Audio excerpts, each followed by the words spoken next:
Okay, we're going to go ahead and get started with the first presentation in track 2. I'd like to introduce Dr. Andres Hanayo. Dr. Hanayo is an infectious diseases faculty in the Department of Medicine. He completed his medical school at Universidad de Vallecali, Colombia. He then went to University of Texas Health Sciences Center at San Antonio to complete his internal medicine residency. Finally, he arrived at the University of Colorado in Denver in 2010, where he completed his advanced infectious diseases fellowship. Dr. Hanayo joined his faculty in 2014. Currently, he directs the travel clinic at University of Colorado Hospital, and he also directs the outpatient infectious diseases elective for the internal medicine and preventative residency programs. Please welcome Dr. Andres Hanayo.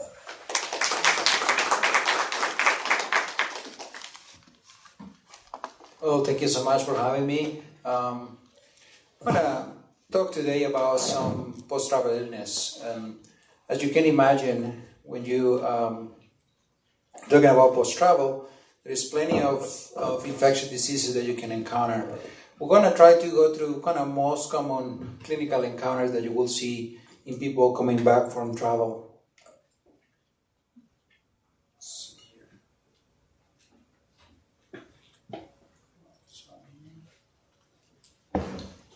That may not be working. Yeah, it may not be working.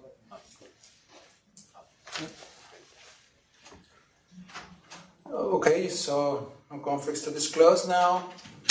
So basically, I want to try to give you a little bit of resources and tools to assess a patient who is coming back ill from a travel. We'll overview the most common infectious diseases affecting travelers and kind of going through most common diagnosis and therapeutic approaches in people who are coming back sick. So you can imagine international travel is very common. And by 2010, about 60 million trips were done that spent at least one night outside the U.S. So it's a large number of people have international travel. And there can be a number of reasons for travel, and that can be important for the type of exposure that you may have later on, or the type of infectious diseases that you can acquire.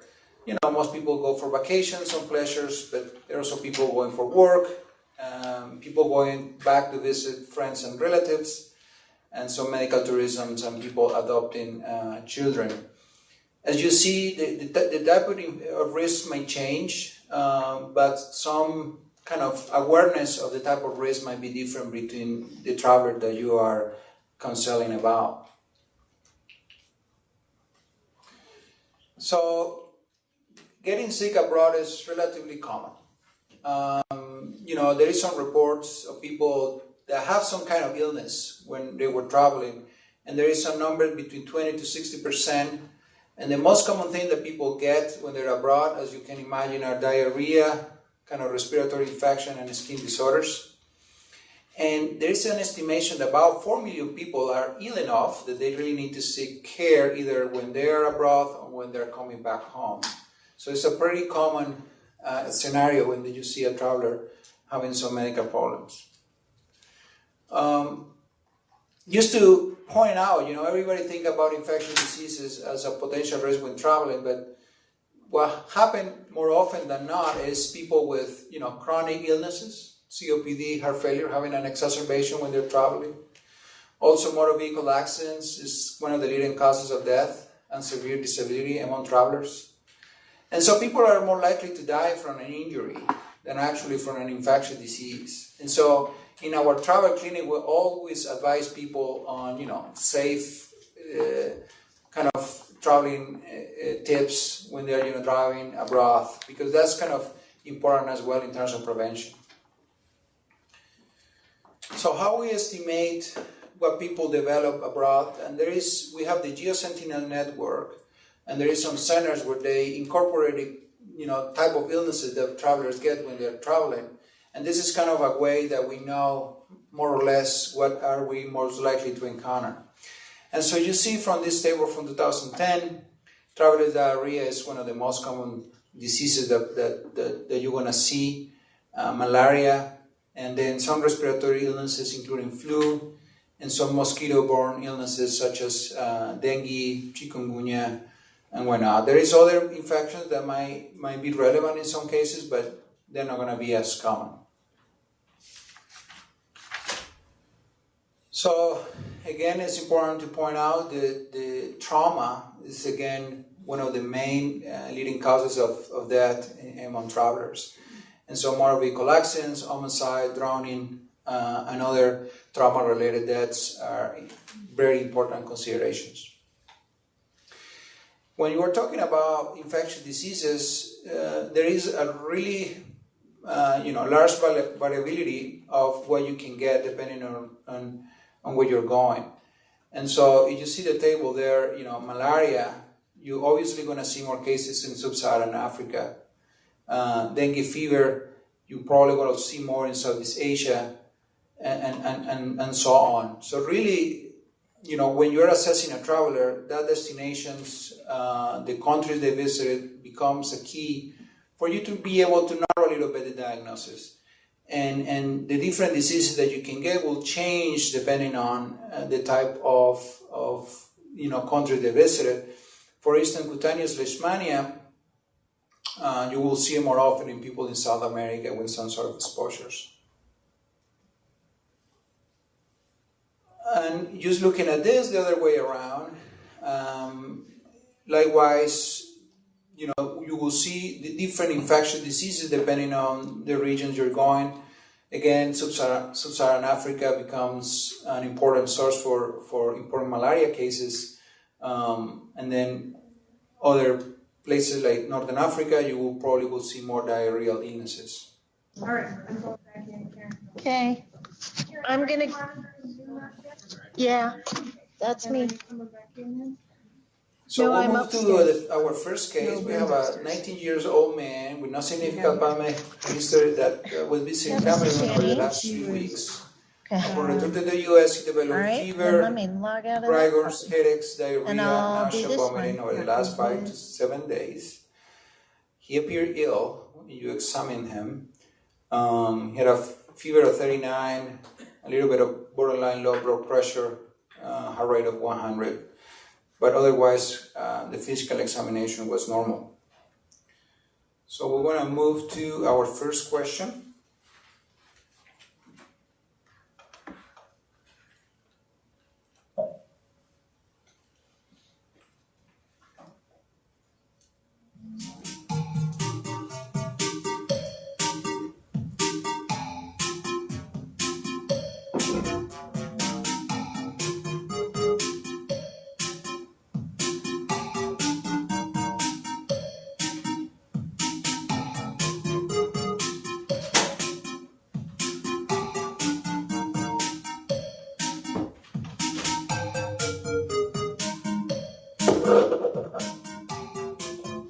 All right. What a nice song.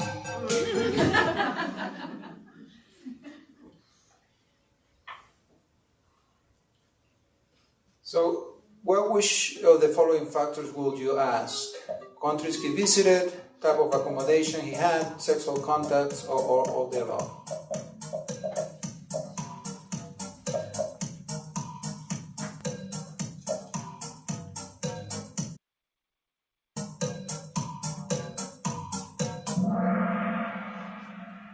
That's great. So all of the above. So let's go back to our presentation. So when we're assessing a traveler, you want to ask a number of key elements from the history that will really help us to decide what type of infectious diseases they have. So we want to go through geography, what type of countries they visited, dates they spent in those countries, means of transportation, accommodations. As you can imagine, if you're sleeping outside, you might be more likely to get mosquito bites, other type of vector transmitted diseases. So that will increase your risk and go over your differential and type of activities are really important, and host factors, that can really predispose people to develop more severe diseases or can acquire different type of infectious diseases. And I think you probably remember him. This is a patient that he came to the Texas Health Presbyterian Hospital. He was presented with a febrile illness, and they forgot, or they didn't assess like a travel history. He was released from the hospital, despite they told the health cares about his travel to Liberia. And back then, there was the Ebola outbreak. So there was a missed opportunity for diagnosis there. And it was kind of a simple history key there for you to at least raise the differential diagnosis. So let's continue with the case. Has a mild anemia of 13.7 with normal white count but decreased platelet count, creatinine of 1.3, and chest X-ray as shown was normal. So let's move to the question again.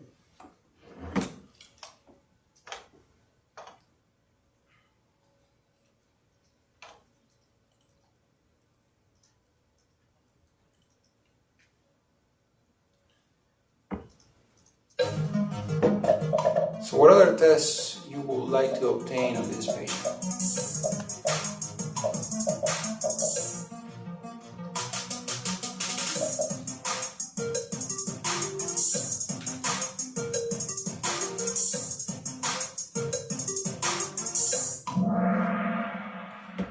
Awesome.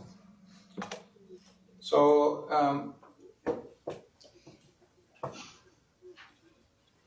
whenever we evaluate a traveler, there is some routine labs we want to get just because we want to assess the most likely causes of the febrile illness. But you want to start with a CBC and a liver enzymes. Blood cultures are going to be out there for you as an initial assessment. EUA, and then because malaria is so often seen, obviously depending on the travel geography type of exposure, but blood smear is kind of part of the routine assessment on a febrile illness in a traveler. Then you're going to really follow other tests that you're going to consider based on type of exposures and type of other symptoms or abnormalities. And really they can depend on what are you really suspecting. So this is kind of the things that we more commonly see in febrile illness among travelers. We see malaria, dengue fever. Sometimes we assess people with mononucleosis either due to ABV or CMV, rickettsial infections. As you see, as if the traveler has any bite by those tick bites, or typhoid or paratyphoid fever, enteric fever, especially in people who have exposed to kind of undercooked meals in Southeast Asia and whatnot. There is this algorithm. You want to a little play with it. It's kind of a nice tool that can kind of help you going through the different differential diagnosis based on your patient countries that visited, the different exposure, the different normalities. So they can narrow a little bit. I give you kind of an automatic differential diagnosis, at least for you to have an initial workup. So this patient, malaria smear, came back with a trophozoite of PO Valley in a thin blood smear. And the characteristic here to distinguish the type of a strain of Plasmodium that you're dealing with is kind of this fimbriation that you see in those little dots. They're called Schaffner's dots. So malaria in travelers, as we mentioned earlier, sub-Saharan Africa, unfortunately, is kind of one of the regions where you're most likely going to get exposed to this type of infection. Millions of people travel to those regions every year, and we see about 1,500 cases every year here in the U.S., and we have seen a lot of cases here at the University of Colorado Hospital as well. So think about this, especially when you are traveling to those areas. It's not exclusive of sub-Saharan Africa. Obviously, you can get it also in Southeast Asia, other places in Central and South America as well. And this is kind of the distribution that you will see. And this is the most common strain that you see for Plasmodium. The falciparum on top, on the blue map, that you see, you get malaria in sub-Saharan Africa, and you don't know the type of falciparum, the type of Plasmodium you're dealing with, you're going to assume it's falciparum. until proven otherwise. And there is an overlap with Vivax, especially in Southeast Asia and also in Central and South America. Vivax generally will give you a little bit less severe clinical presentation. All right.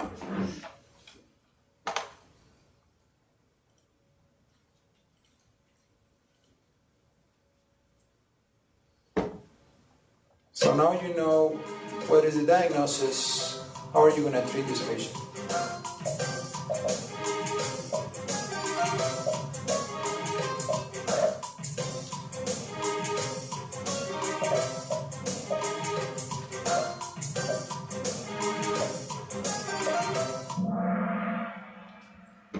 All right, we are between mefloquine and chloroquine. So let's go back to our chart. And so we normally use atovaquone-proguanil, and we'll get into this in a little bit. But more important than, when you're assessing, trying to treat a patient with malaria, you really need to decide if it's severe or not, because that will change the way you're treated. So what makes a case of malaria severe? When you have altered mental status, respiratory distress, if your lab is telling you the parasitemia levels are greater than 10% or severe anemia, any of those risk factors will make your case severe. If you're in doubt, you're gonna manage the case as severe malaria. And this is kind of the algorithm from the CDC. I don't know, you can see there very well, but it really will depend on the type of species you're dealing with and if it's severe or not. So in our case, we were with falciparum species, and it was ovale. So you can either treat it with atovaquone-proguanil or chloroquine. So those two answers were okay. But if it's falciparum, then you're gonna assume that it's probably chloroquine resistance, and you're gonna use atovaquone-proguanil or artemether or quinine or mefloquine. If it's severe, then that's when it becomes a little bit trickier. And in the outpatient setting, while you wait for the patient to be referred, you can use Quartem. But the CDC guidelines, stated that you can use IV quinidine plus tetracycline, doxycycline, or clindamycin. So for uncomplicated, and you may be assuming there is chloroquine resistant or non-resistant, atovaquone-proguanil might be the one. The sensitivity for chloroquine in some strains of Vivax, normally you will see it in the Caribbean or in the Middle East. Otherwise, you're going to use Malaron or Quartem or quinine with one of those combinations of mefloquine. Key consideration is for Vivax and ovale, they can relapse because they have these amnosoids forms dormant in the liver. So they can be treated, they get better, but they can relapse because those forms are not being killed by the initial treatment. So normally they need to have a 2-week course of Primaquine to make sure that they don't want to relapse. If you're trying to refer your patient, you have questions, you can always have some resources, and there is some CDC resources for you whenever you feel that you need some help. There is the malaria hotline and then the CDC emergency for after hours. Let's move to the case number 2. We have a 33-year-old woman who spent some holidays in Puerto Rico. She had some mosquito bite. This is a real case here that we saw in the travel clinic at the university. And then when she came back, she developed this ocular pain, myalgia, rash, mild fever for 5 days. I hope everybody has some diagnosis in mind already. So her IgM for Zika antibodies came back positive, as well as West Nile and dengue, but negative for chikungunya, and the PCR for Zika virus was negative. Notice that West Nile and dengue, as well as Zika, they cross-react. So sometimes you can have multiple serologies and you need to do more testing to differentiate exactly what type of infection the patient has. So to talk about a little bit of the Zika virus, It belonged to the flavivirus family. Prior to the outbreak that we know today, we saw some few cases prior to 2007. But then in 2007, we saw the outbreak in Yap Islands, as you see in the map, in the North Sea above Papua New Guinea. And in October of 2013, the outbreak was seen in French Polynesia. Only until March of 2015, we started to see the first cases in Brazil, and from there kind of exploded. By December of that year, they were estimated about 1 million cases in all Brazil. And this is the last numbers from the CDC. There were locally acquired cases, about 231, and about 5,000 cases in travel-associated patients. And then a number of them in those U.S. territories where we see more of mosquito-transmitted diseases, and up to close to 40,000 cases. And this is the map. Only cases, few cases were, acquired in Florida, but most of the cases were, among travelers to U.S. territories or other parts of the world.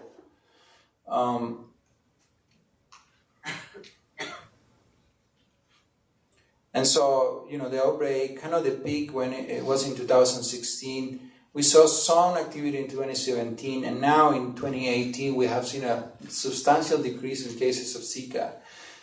There is still the recommendation from the CDC there is still in place, but in some endemic countries, there might be a little bit or low transmission of Zika still. So it still might be a risk for travelers, but not as much as it was 2 years ago. More of the time, this infection is asymptomatic. People don't develop any symptoms. When they do, they can develop this fever, which is non-specific, or this maculopapular rash, or conjunctivitis, and body aches and joint aches. There is some rare complications of it. Guillain-Barré is one of them. Acute disseminated encephalomyelitis is another one, and it can cause, as everybody knows, the microcephaly and fetal death if it's acquired during early pregnancy. For those rashes, and other viruses that can be transmitted through mosquitoes, obviously in your differential, you're going to have your dengue, your chikungunya, other alpha viridae, West Nile, malaria. Always keep that in mind. Depending on the exposures, you can have, leptospira, rickettsia, other bacterial infections like group A, strep, and less common like rubella, measles, or parvovirus. Believe it or not, measles is becoming, more common. And we have seen people bringing back measles, and the rate of vaccinations fortunately is dropping in Europe and in other parts of the world. And if people are not immune and they don't know, they can get measles abroad. So, and this is one of the things we do in travel clinic, is make sure people are up to date on their measles vaccination before they go on an international travel, just because then we know the risk has increased.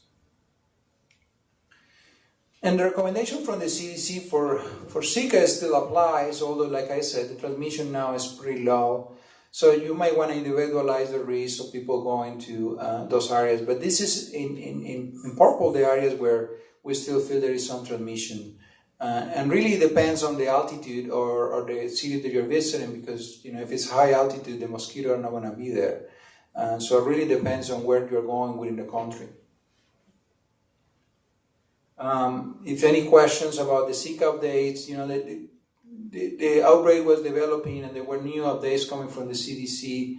But this is kind of a way, if you have counseling on patient, that way to be updated on the new developments. I'm going to kind of skip through this. So I want to just point out with this slide that the way you confirm the Zika virus is with a plaque reduction test, the PRNT, because like I said, it can cross-react with other viruses, especially West Nile and dengue. So you really need to get initial IgM, and then if it's negative, you stop there, but if it's positive, you will do dengue IgM.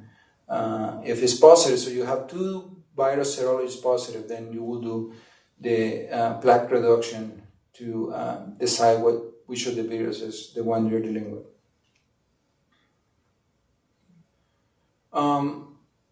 So basically, this is still apply, and this is a recommendation from the CDC. Consider avoiding non-essential travel to areas where there's still some Zika virus transmissions, like the one we just saw on the map. If a woman go there and they're reproductive age, and they can probably should wait at least 8 weeks from symptom onset or last possible exposure before attempting conception. And this was changed. It used to be 6 months. Now it's only 3 months for men, after new findings that were published in the New England. All right, let's move over to the chikungunya, very close family virus. It's a single-stranded RNA virus transmitted to humans by the Aedes mosquito. It came a little bit earlier than Zika in 2013. They were initially, Zika virus were reported in the islands in the Caribbean. And this is the geographic distribution of chikungunya now. Used to be reported mostly in areas of Southeast Asia, some places in Africa, but it wasn't known in the Americas until 2013, when it really arrived through the Caribbean and then again explored through Central and South America. Cases that we've seen here per state and mostly related with travel. We haven't seen local transmission of chikungunya here in the States. Clinical manifestation, again, very non-specific. And few proportion of people compared to Zika can be asymptomatic. Normally the incubation is up to a week, and people can develop high fevers and joint pains. Kind of the arthralgia is kind of the characteristic of this viral illness, and that can help you kind of differentiate between those other viruses. But you can also have headaches, myalgias, conjunctivitis, vomiting. There is a specific IgM, a neutralizing antibody that is helpful for diagnosis. There is no antiviral treatment for it. Some people develop this kind of post-infection chronic arthritis type of syndrome, and sometimes they require either NSAIDs or a little bit modifiers by rheumatology to try to control the symptoms. All right, let's move to case number 3. We have a 48-year-old woman from Denver, traveled to Guadalajara, Mexico. Towards the end of the trip, she developed profuse watery diarrhea, nausea, and abdominal cramps. She had normal viral signs, normal CBC, and comprehensive. You order some stool GI plus PCR and a stool.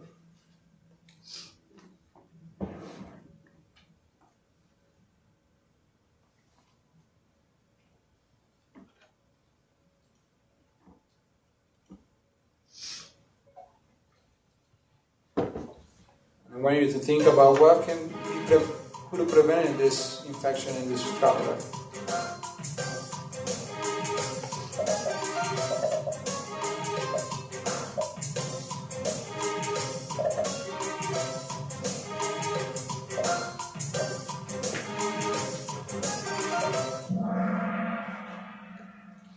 All right, we have all answers. So I wanna going through what things we do to prevent this type of illnesses. This is the most common one that we see. So let's talk about a little bit of traveler's diarrhea.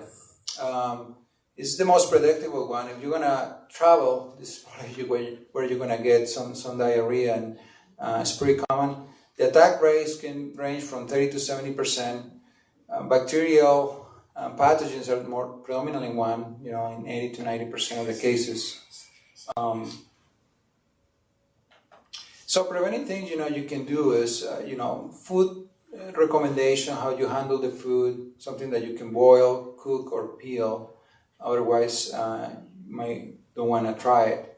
And then the etiology, E. coli and Campylobacter, Shigella, and Salmonella are the most predominant bacteria causing traveler diarrhea.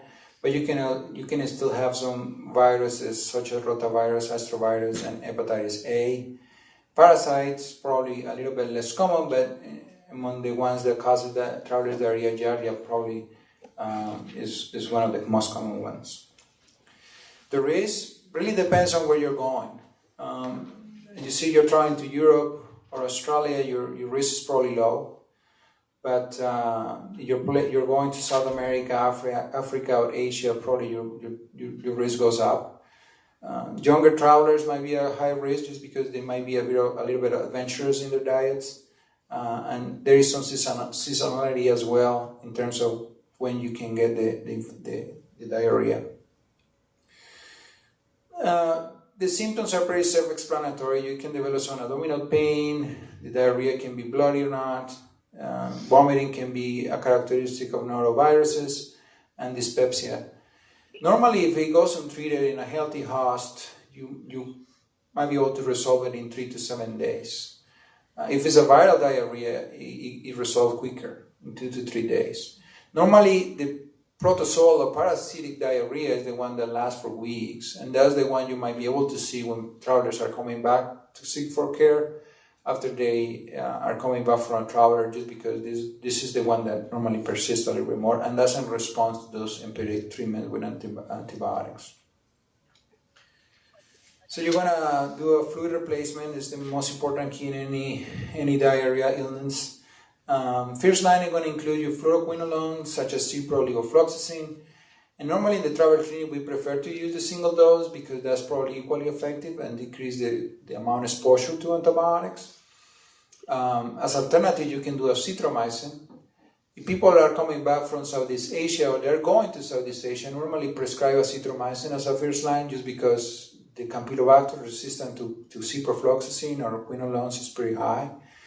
The other consideration is if there is a country where they might have cholera outbreaks, and you feel that the traveler might get exposed to cholera, you want to prefer azithromycin as well because azithro has activity against cholera. And then you can use some antidiarrheals, especially the diarrhea is mild. Always advise to use some antidiarrheals first if the symptoms are mild. That way they can spare the antibiotic. Taking an antibiotic abroad increases your chances to get colonized with multidrug resistance bacteria. So going back to the questions, so preventatives, food and beverage selection is kind of key there. There is non-antimicrobial drugs like bismuth subsalicylate that has been tried. There is some success with this medication in travelers that went to Mexico, but the problem with that is like 4 times a day. It's going to be hard for a traveler to remember to take it that often. What we do in clinic is vaccinations. So we vaccinate a lot of people for hepatitis A, typhoid, and cholera if indicated based on their destination of activities. And we prescribe prophylactic antibiotics and tell them to take it if they're feeling like they're having a bad episode of diarrhea. Probiotics or bovine colostrum, I think there is still up in the question. There is controversies about it, but I don't think there is very solid evidence that they do work. And this is nice resources for your patient that CDC has developed this app. It's called Can I Eat This? And it kind of let you know what is safe or not to eat and drink based on the country you're visiting, and kind of can be a nice tool for your patients.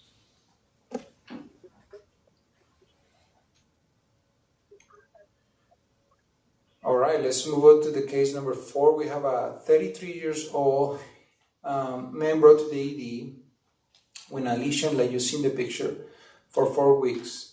He visited those countries during the previous months. And he started off as a pimple, which he scratched and then ulcerated.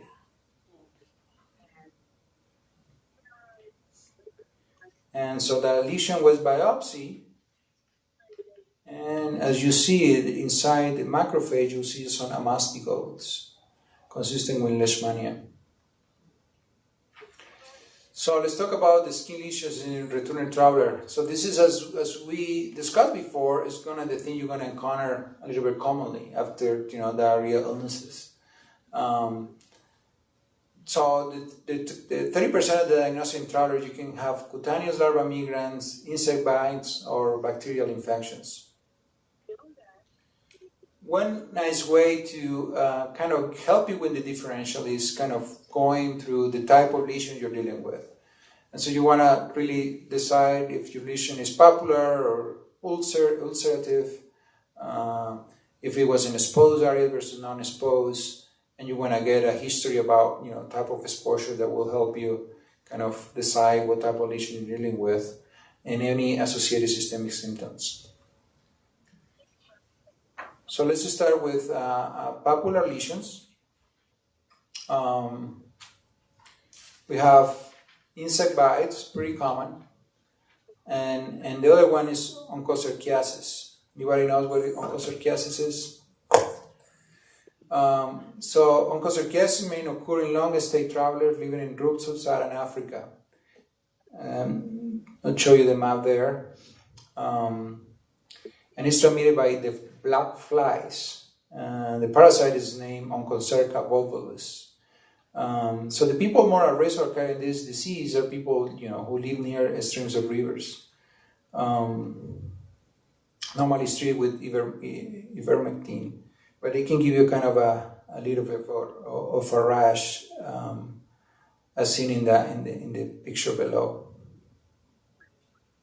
And it can cause rapid blindness. It's one of the most common leading causes of blindness in Sub-Saharan Africa. Normally the treatment is with ivermectin. Then you're going to have nodular or subcutaneous lesions, and there are different types. Most commonly you're going to see bacterial infections such as abscesses or cellulitis. But then myiasis. Anybody knows what myiasis is? Let's see if I can point it here. Right here on your upper right side is an infection by a fly larva or a maggot in human tissue. It occurs in tropical or subtropical areas. It's rarely acquired in the United States, but people who travel to those areas might be at risk. It's kind of the egg of a fly that gets deposited into the skin.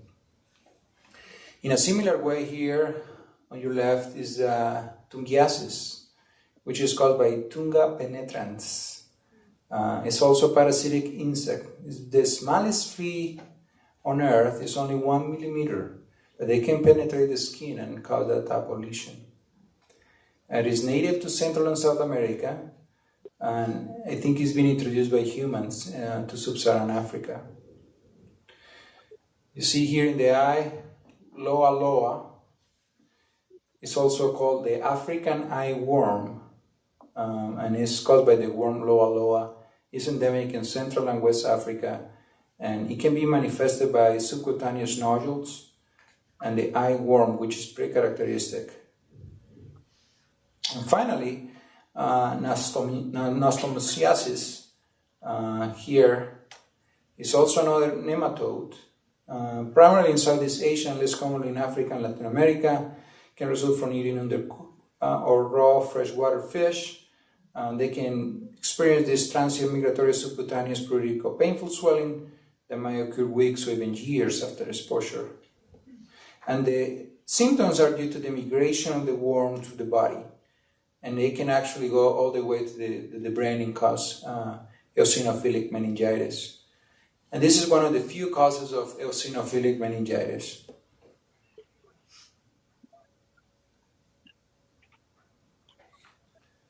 Now let's move to linear lesions. Cutaneous larva migrans, believe it or not, is one of the most common infection that you will see in travelers.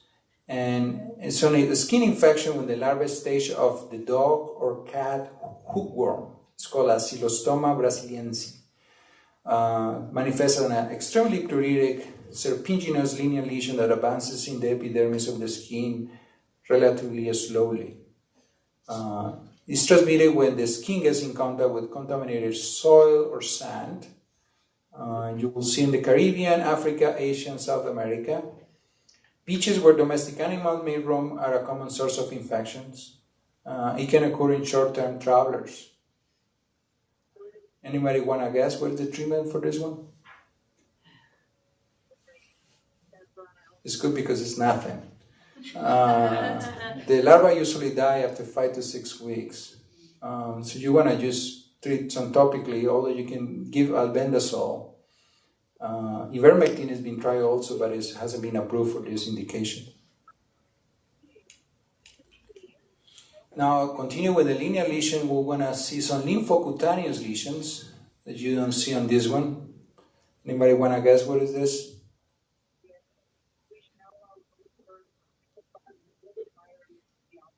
This is a fungi. It's called sporotrichosis. And we see it here in the US. It's not necessarily among travelers. So normally, enter the skin through a small cut or a scrape, usually after handling contaminated plant matter. So gardening is a risk factor. But in the differential diagnosis for this, you will have your Mycobacterium marinum, if you have been exposed to water, Leishmania, Bartonella, and Nocardia.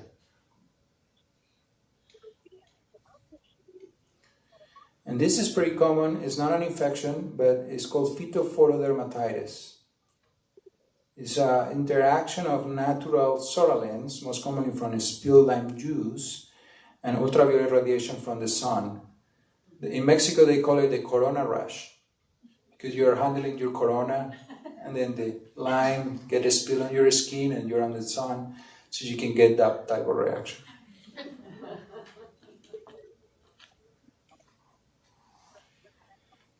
Let's move to ulcers. So Buruli ulcer is a disease that is caused by Mycobacterium ulcerans. Cases are seen generally in the tropics, primarily in West Africa and Australia. Normally people that are coming, migrating from those countries, but definitely can give you an ulcer. And this is where it's endemic. A little bit of sub-Saharan Africa and some places in Australia. We have Leishmania. Leishmania is a parasitic disease that is found in parts of the tropics, subtropics, and southern Europe. It's transmitted by the sandfly, as you see in the picture.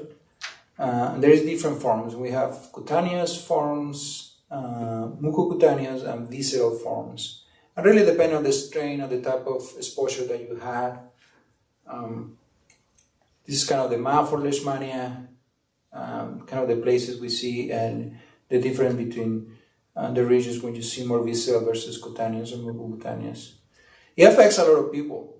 And as we saw in the case, that was the ulcer, the Leishmania that the gentleman had. And believe it or not, this is relatively a not uncommon thing for us to see. Chronic ulceration after travel. Rickettsia africae is another one. It can cause African tick bite fever. It's spread through the bite or infected ticks. Symptoms usually appear within 2 weeks after a tick bite and can include fever, headaches, muscle soreness, and a rash. So you can see a little bit of red skin around a dark center, kind of characteristics. And people who have traveled to sub-Saharan Africa and West Indies are at risk of infection. And this one here, tularemia, is more common here in the US, and we have seen local transmission of this. It's caused by a bacteria called Francisella tularensis.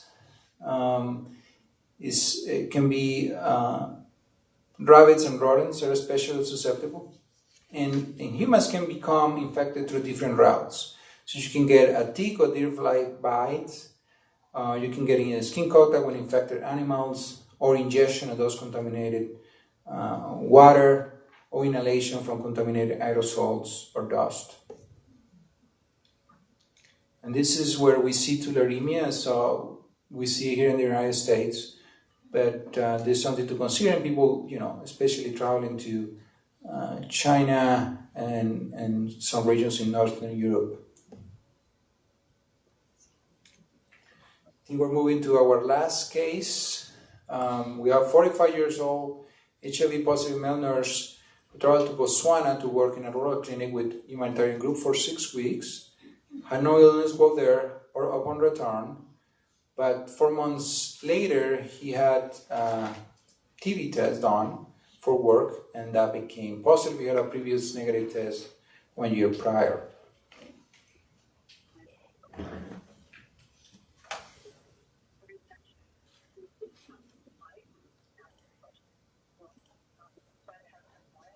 So what do you want to do next?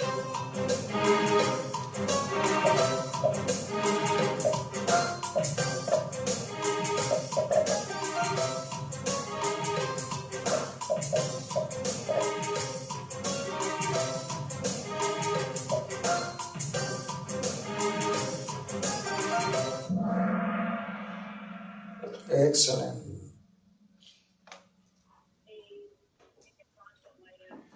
Right, you want to make a management, you really need to distinguish between late interactive TV and definitely an X-ray can differentiate that on symptoms if you're dealing with an active TV and the management is completely different.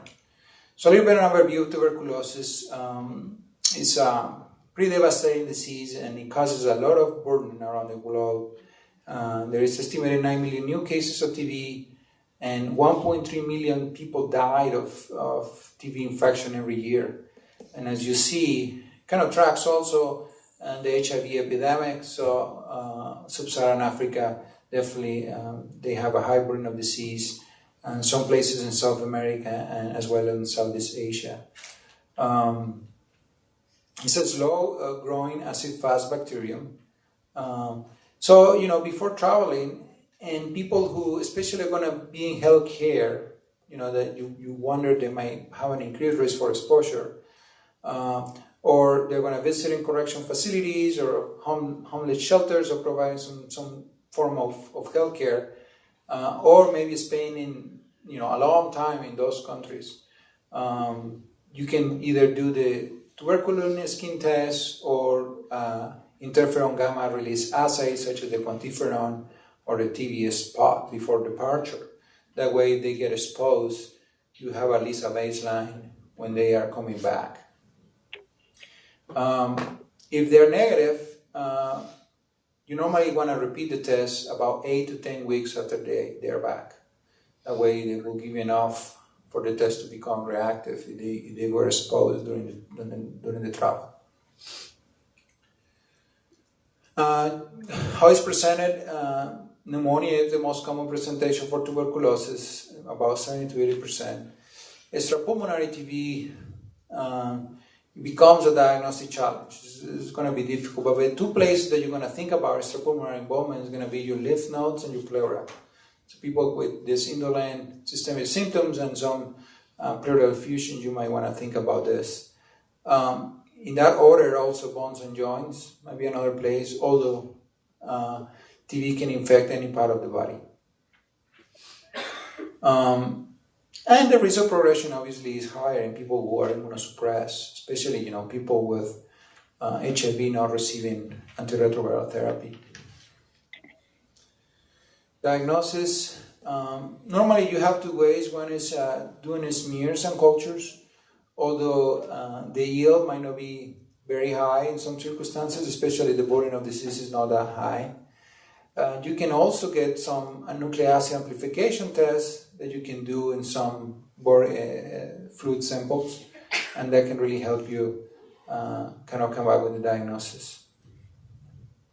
And so this is the kind of colony that you see, the kind of a yellow buff color colonies in the lowest in Jensen medium, kind of characteristic for tuberculosis. And so now it's important also that the multi-drug resistant TB become an issue. And obviously when you have a traveler carrying a multi-drug resistant, it's going to be in the news as you have seen in the past. Normally resistant is resistant to isoniazid, rifampin, ethambutol, or pyrazinamide. And then you have really to come out with a cocktail to be able to treat this. And then we have a little bit of development of new medications to treat multi-drug resistant TB. But if not, you can use the standard regimen. Prevention. Normally, avoid exposure to healthcare facilities if not necessary, or those places where you might find cases of TB. The protective devices are key, especially in healthcare workers. BCG vaccine, sometimes that question comes up, is not a routine recommendation for use in the United States.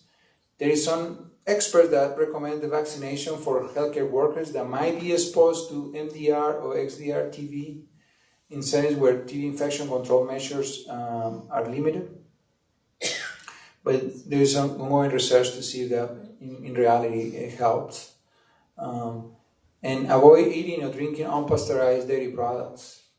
You can get one of the strains that causes TB that way, the Mycobacterium bovis. And we saw a traveler with very large cutaneous abscesses, also transmitted to another mycobacterium from ingesting unpasteurized milk. And with that, I want to take some questions. Thank you very much.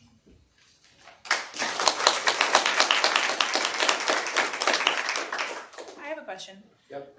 I was always under the impression that you didn't want to treat infectious diarrheas with something like loperamide. I was always under the impression that you would save that maybe in a case of like severe malnourishment or dangerous electrolyte imbalances, but I didn't know that we routinely did that. I thought we wanted to get it out and prevent any sort of colitis. Yeah, that's a great question. And independent of the settings, I'll repeat the question. So she's asking me, why are we using or recommending antidiarrheals to treat infectious forms of diarrhea? And that's a great question. So the main concern for antidiarrheals is in the setting of suspecting C. diff, where you can have an accumulation of the toxin-mediated injury, and so you can really develop megacolon and toxic megacolon. So normally that's the case, in hospital-acquired diarrhea or in healthcare-associated diarrhea, when you're not sure about the diagnosis, then you want to refrain from using antidiarrheal because you can exacerbate the toxin-mediated injury. This type of traveler diarrhea is a little bit less mediated by toxin. It's a little bit of bacteria, and most of the diarrhea will resolve on their own. But if it's mild, I don't think an antidiarrheal may help. And people are traveling, trying to enjoy themselves, so one dose now and then is probably not going to be a problem for them. And we do have the recommendation to take antibiotic if they feel the diarrhea is bad enough. More than 5 moments a day or cramps, that kind of stuff.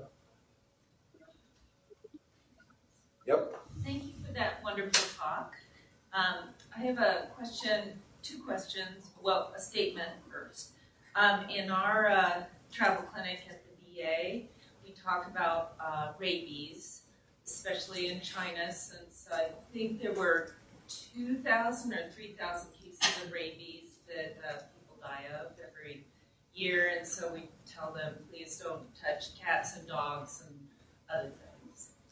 And my other question was, why do you think the Zika virus has died off like that? Is it the mosquito or? Yeah, great question. So one is regarding rabies, and you're absolutely right. Rabies can still be an issue in a number of countries, and obviously, as you say, we recommend people to stay away from dogs, street dogs, or those animals. For veterinarians or people who we feel that they might be exposed or when spending a number of good amount of time in those countries, we normally vaccinate them for rabies. Zika is that's the nature of that type of virus, just because the population start to get an immunity. So everybody's immune, and people that aren't immune are protected by that herd immunity. And so that's why only local few transmission you will see now and then. Yep. Are you following the new outbreak of Ebola that's going on right now, and do you know if they're trying to use the vaccines? A little bit. I know they have been doing this new protocol where they have this green vaccination.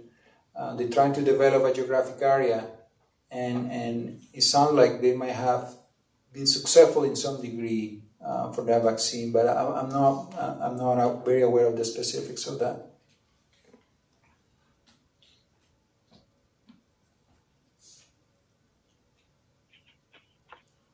Anything else? Well, thank you so much.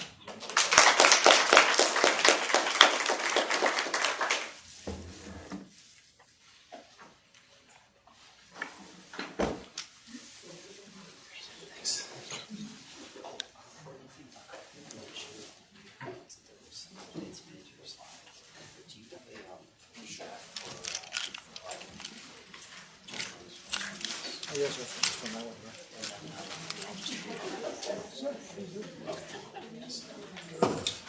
going to take just a couple of minutes here, so people on the other track can come upstairs if they want to, but probably 5 minutes or less. Thanks.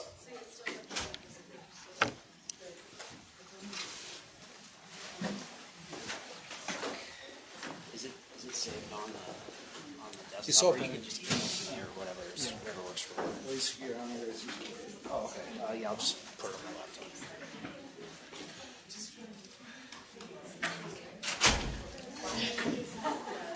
Because I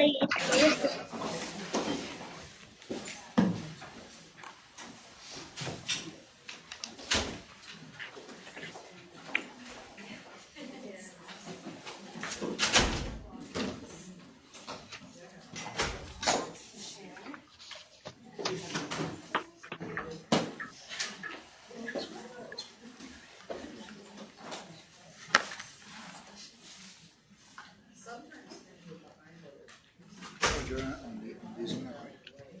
What's that? Yeah, that's what I meant to. That's what I was doing.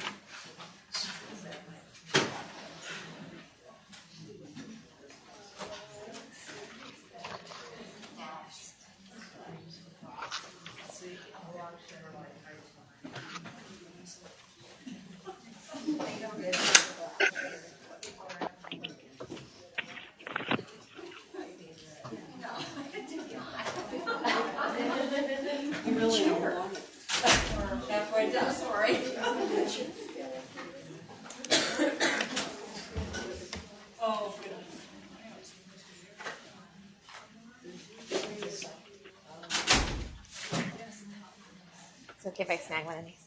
Yeah, definitely. Thank you. This is the over-the-counter one. Yes, it is.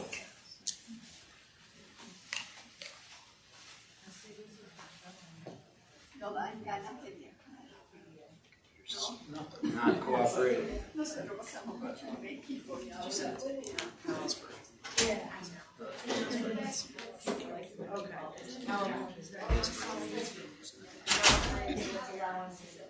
Oh, let me see. No, I haven't. If you just send it to them, then I can. It's not hurting.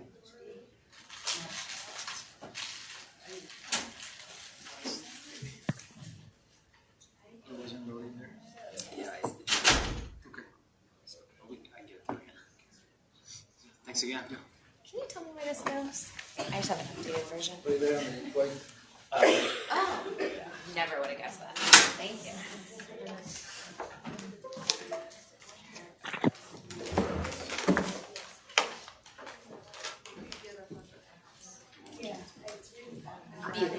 Rhymes with really.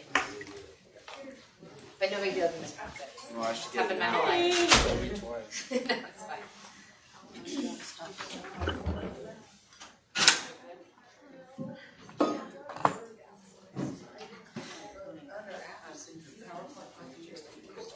Yeah, no, you're good. I know. It's going to be almost dark. I'm just so grateful for a state.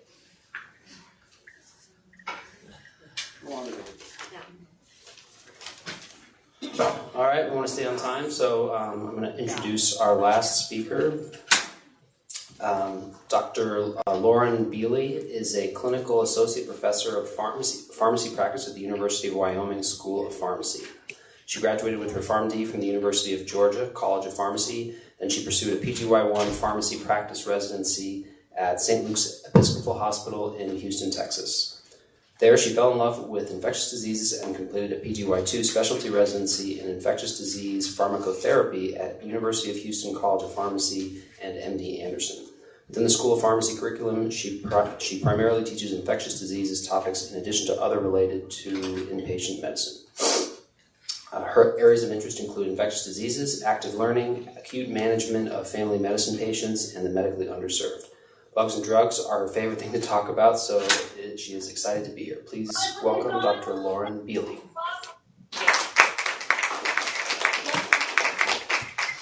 Hi, everyone. Well, first, I just have to thank all of you for sticking around. I really appreciate it. I promise I will get you out on time. But today I think we have a really exciting topic. I don't know if you've been to the OTC aisle in a minute, but it is huge. There are tons of options. And so my goal at the end of this presentation is to have talked about the most recent evidence in the treatment of these infectious diseases so that you feel confident in your recommendations and also in how to counsel patients about these medications. So with that, I'm going to find where the mouse was. There we go. All right. Perfect. I have no relevant financial relationships. So we're going to talk about infectious diseases that can be treated with OTC or non-prescription medications. I'll use those terms throughout. Talking about the clinical data, at least what we have for these medications, and then patient counseling recommendations. So my first question for all of you, what do you see as advantages and disadvantages of patients treating infectious diseases with OTC medications? I think sometimes they have unrealistic expectations and spend a lot of money. Great. Unrealistic expectations and lots of dollars. Absolutely. What else? No idea what they're taking. Absolutely. Sometimes they have a placebo effect, which is very helpful. Placebo effect sometimes works great. Anything else? They can't get antibiotics. They can't get antibiotics, at least in this country. Yes, that's correct. Anything else? Easy access. Easy access, right? It's at every pharmacy. Gas stations have a lot of these things. You know, I mean, they're kind of everywhere. Absolutely. So the World Health Organization does advocate for self-care. As you guys mentioned, they are highly available at local pharmacies. Anybody who works in the ambulatory clinic setting, so my practice is majority inpatient and 1 day a week outpatient, you know that potentially this could reduce the need for clinic visits and free up providers to see more urgent or severe cases. By using over-the-counter products, there is some cost savings, at least to patients and third-party payers in the form of copays. Time saved, and then hopefully, if people are feeling better, their productivity is improved. But as we know, there are quite a few disadvantages. So they may postpone seeking care, or whatever they think they have may be incorrect. There may be a better diagnosis. Plus all the things that come with unsupervised use. So misuse and abuse, in particular, we think of things like dextromethorphan, incorrect dosing. I'm sure you guys have friends like mine who take 4 Tylenols thinking they're ibuprofen and vice versa. Adverse effects. Also with dosing comes duration. So, you know, there's those cases of patients taking things like Afrin for months to years when it should only be used for 72 hours. Interactions with other medications, you know, there's only so much room on the label to put different drug interactions, so that can be a concern. Incorrect storage, I think of things like eye drops. People keep those, eye drops and creams, I feel like people keep around forever because they're pretty expensive, even though they definitely have a beyond use date. And then patients may be unaware of warnings or contraindications. All right, around the room, and for those of you on Zoom, we have 5 products around the room. So we have Vicks VapoRub somewhere, we have olive oil, we have Florastor, we have Nix, and we have Lamisil. So what you're gonna do for a few minutes is get into a group with whatever your favorite product is, and here's the kicker. Each of these products can be used in the treatment or supportive care of 2 infectious diseases we're gonna talk about today. So your challenge is to talk about which infectious diseases you think this product might be used for, how appropriate is it used for them, so it may not be first line for those things, so what is the safety and efficacy of the product, and then at least 3 counseling points that you would give a patient who's asking about this product. So I'll go ahead and give you just a few minutes. So it looks like we got Florastor, VapoRub, where are the other ones? If y'all can raise your hands. Olive oil's over there, Nix is over there, Lamisil somewhere. And if you're on Zoom, you can just think about those products, pick one of your favorites, and look at the questions that are listed.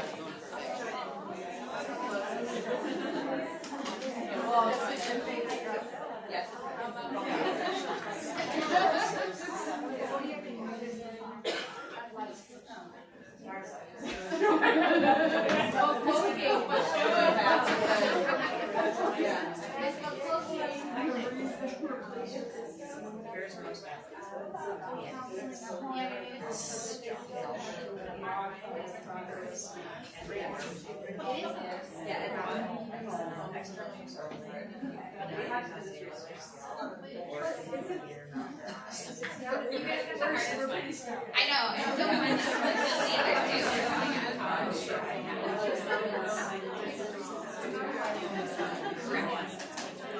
Okay, let me see. One. So none of them are and none of them are You're welcome. So something around skin. Alright. Something to do with hair. Something to do with hair. And then something totally different. We'll talk about it.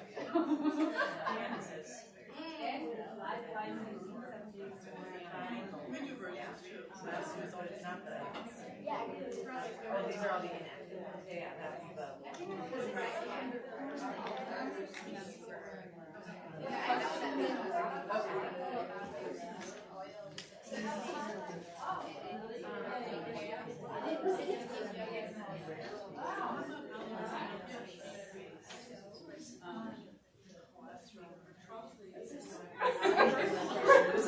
All right, I'll give you about 30 more seconds.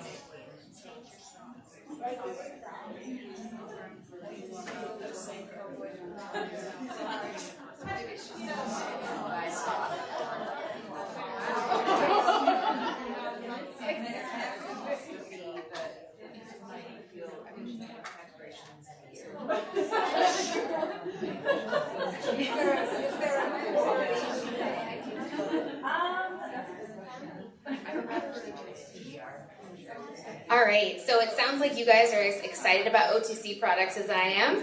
So hopefully we are going to go through the answers to these questions throughout the presentation.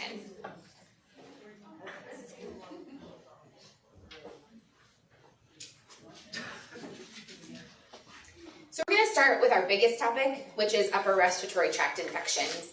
When we're talking about these, we think about the common cold, as well as other viral upper respiratory tract infections. Acute cough, due to these, is the most common symptoms in everyone worldwide. Adults average around 2 to 3 colds per year. Kids, particularly those in daycare, tend to have quite a few more. They are caused by more than 200 virus serotypes. They are the result of about $2 billion in OTC medications annually. About 2/3 of adults do take these medications, and about 1/3 in kids result in a physician visit. I wanted to briefly go over the FDA labeling on these products because it does tend to change every couple of years, or at least be updated every couple of years. So in 2007, there was a petition by pediatrics that cough and cold medications were not safe or effective in kids under the age of 6. The following year, there was voluntary labeling by the FDA that said do not use in kids under 4. They removed concentrated formulations from the shelf, and that they were to never be used in kids under the age of 2. The next year came the Zicam, if everybody remembers that, where FDA warned consumers to stop using intranasal zinc products because there were over 130 reports to the FDA of anosmia, and typically with the very first use. Then the most recent were in 2015 and 2018, which both said in different ways not to use codeine-containing products in children under the age of 18. So that's kind of the progression over the last 10 or so years of these cough and cold products in pediatrics. So I'm not going to use Kahoot, but I wanted to ask the group by a show of hands. I'm going to go through each one. What is your first-line recommendation for cough due to the common cold? So, who is a fan of dextromethorphan? It's okay. If you are. I like it. Yeah, absolutely. Great. Guaifenesin. Excellent. Antihistamines with decongestants, stuff like Claritin D, Zyrtec D, all that good stuff. All right. Vicks. Nobody likes Vicks. Okay, honey. Yeah, a couple hands. Okay, good. Well, we're going to talk about the evidence for each of these. So when we talk about our OTC treatment options, we can divide them into several categories. Versus our antitussives, these work by being centrally acting opioids that reduce the cough reflex, the main one over the counter being dextromethorphan.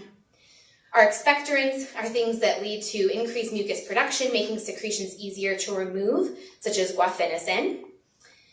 The main antihistamine decongestant combination that actually has clinical data is the loratadine pseudoephedrine or Claritin D. And then topically, we do have Vicks.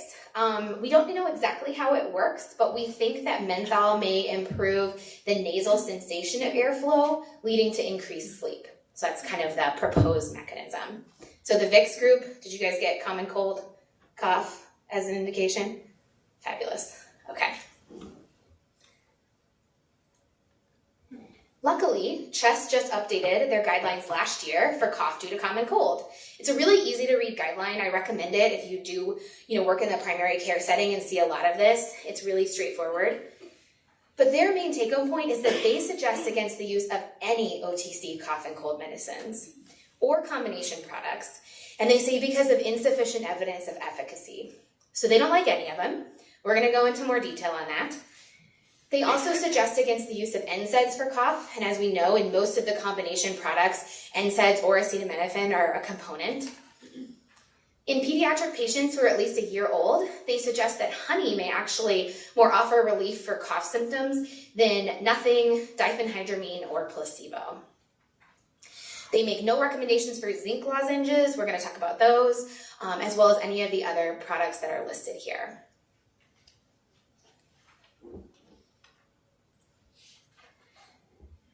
Kind of a take-home message is that dextromethorphan and guaifenesin have shown some efficacy in adults. The following things do not appear to reduce cold symptoms. Those include antibiotics, which of course we all know that, echinacea, vitamin C after cold symptoms have started, and then monotherapy with antihistamines. As far as things that have greater harm than they do benefit, those would be cough and cold preparations in kids under 6, and then intranasal zinc. So let's start with good old guaifenesin. As you know, the brand name for this is typically either Mucinex or Robitussin. There were 3 different major studies to highlight here. The first one was guaifenesin XR, so that delayed release guaifenesin versus placebo. In over 300 patients, they found significantly improved symptom severity overall at day 4, but no difference at day 7. So maybe an early on benefit, but after a week, not much of a difference. The other 2 studies actually go back to the 80s. So guaifenesin versus placebo in over 200 patients found that it reduced cough frequency and intensity, and that was statistically significant. And then a small study of 65 patients found that it reduced sputum thickness significantly versus placebo, but did not find any difference in cough frequency or severity. So this is one of the main reasons that CHEST did not make a recommendation for guaifenesin, because they felt the data was conflicting and small.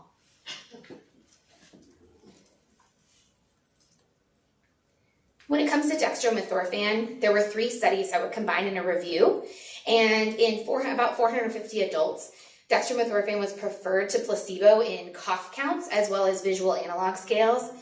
These are really fun studies to read because they put a microphone in the patient's nose for the duration of the study to count the coughs.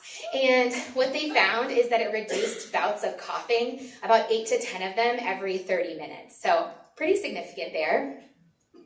The differences in those mean changes of cough were statistically significant, but then a follow-up study did not find any efficacy in a trial of 44 adults. So again, mixed data there.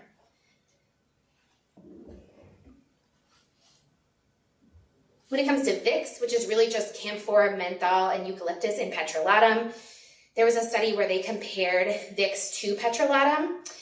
This was looking at nocturnal cough in children, 138 children. And what they did is they had the parents apply Vicks for 2 nights in a row. So the first night of cold symptoms and then for the second night as well. Symptoms were found to be significantly improved on the second night of use. The only tricky thing with this study is that I put blinded in quotes because as we all know, the smell of Vicks is pretty intense. And so almost 90% of participants knew what they were getting. So blinded is kind of question mark in this case. However, parents did rate Vicks highest for symptomatic relief in terms of cough severity, child and parent sleep difficulty, and then overall symptoms as well.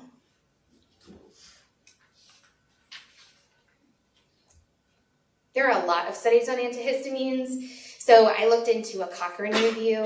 This Cochrane review looked at 18 randomized trials comparing antihistamines by themselves versus placebo in over 4,000 patients with the common cold. I thought this was really fascinating. So sedating antihistamines, which the primary one was chlorpheniramine, was associated with improvement in rhinorrhea and sneezing at the 2 to 4 day mark. But the non-sedating antihistamines that are much nicer to take since they don't make you as drowsy were actually associated with worsening of nasal obstruction at 3 to 5 days. So that was really interesting. Didn't really have a clear mechanism for that, but certainly I think one thing that we have to keep in mind is that a lot of people can take sedating antihistamines, but they are on the Beers list, so not recommended in older adults. In addition, the main antihistamine with decongestant that has data is that loratadine pseudoephedrine, and there was no significant difference in cough scores with the use of this one.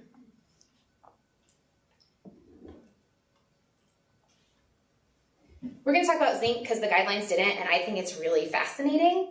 So we're going to talk about 3 studies with zinc, and this is, of course, only oral zinc, so we're not using any of the intranasal.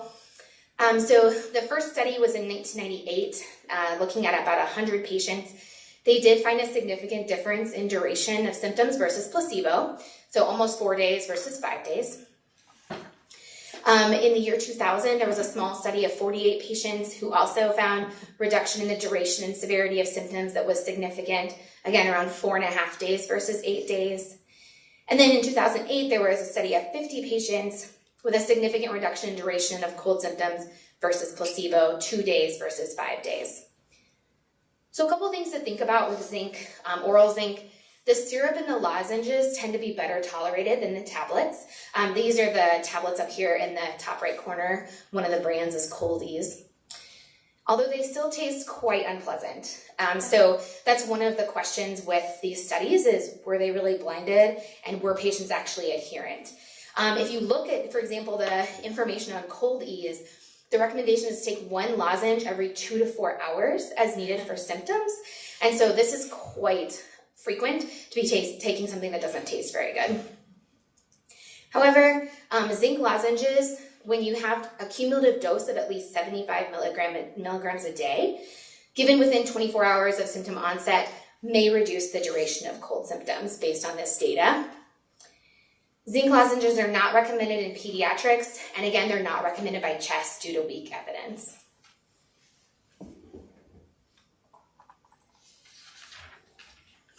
Honey is making a comeback in all kinds of ways, in wounds, in colds, everywhere. So honey versus dextromethorphan was studied in about 150 patients. They found no difference between the two. So you could take honey or you could take dextromethorphan. In looking at honey versus diphenhydramine in a small study, they found that it improved the frequency and severity of cough better than diphenhydramine. And then in 2 larger studies versus placebo, honey did improve the frequency and severity of cough. So this is often used for nocturnal cough in pediatric patients, of course, over the age of 1. The doses studied was usually a single dose, ranging from half a teaspoon to 2 teaspoons, so 2.5 to 10 mLs. It was either given just on its own or diluted in a non-caffeinated beverage. Honey is really well tolerated. The only adverse effects were things like some were reported for nausea, vomiting, and abdominal pain. Moving on to vitamin C. So vitamin C was isolated in the 1930s based on research in scurvy, but then it was made really popular in the 1970s when a Nobel Prize winner came out and said that it was the greatest thing for preventing and managing the common cold. Double Nobel Prize winner. Yes, absolutely. So what you can see down here, that this chart is just showing is our timeline for studies on vitamin C. So it was originally, here's our little 1930s data, and then you move on to when Pauling, he's the Nobel Prize winner, his book came out, and then we had a giant number of studies here in the 1970s. Since then, it's kind of petered out, but there was a 2013 meta-analysis of 29 trials, so over 11,000 patients, And what they came to is that vitamin C showed an 8% reduction in the duration of cold symptoms for patients who were regularly taking vitamin C supplementation. So this did range from 3 to 12%, but overall it was 8%. I feel like the clinical relevance is a little uncertain. You'd certainly have to look at the specific trials because 8% is less than half a day. It's 0.4 days as far as reducing the duration of cold symptoms. And overall, it was determined that given therapeutically after symptoms started, did not reduce symptom duration or severity.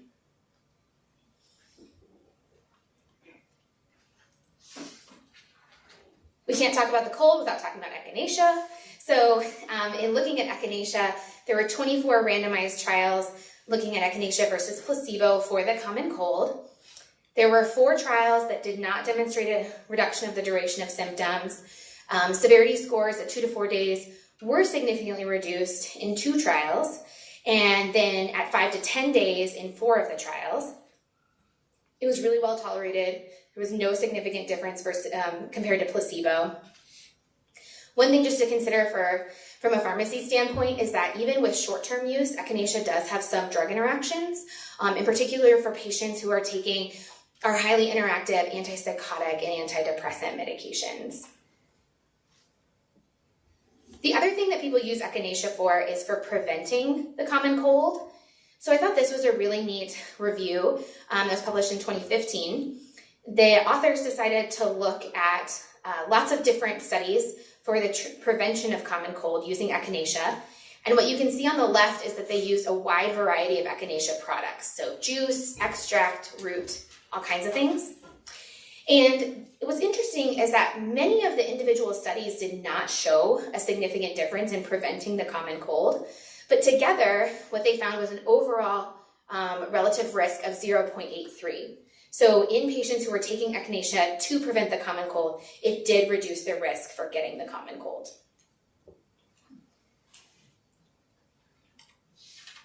Has anyone been asked about elderberry? Anybody? Yes. Great. So I feel like elderberry is maybe the new echinacea. So I felt like it had to be a part of this. I added this slide because I got several questions after these slides were due and just thought it needed to be in here. So elderberry is a species of Sambucus, or typically Sambucus nigra. And I wanted to talk about 2 of the main studies for the use of elderberry. The first one is the fruit extract 4 times a day. That was studied versus placebo in 60 patients in Norway who did have confirmed influenza. So what they found is that elderberry may reduce the symptoms and duration of influenza infection when given within 48 hours of initial symptoms, for an average difference in the duration of symptoms of 3 days versus 6 days.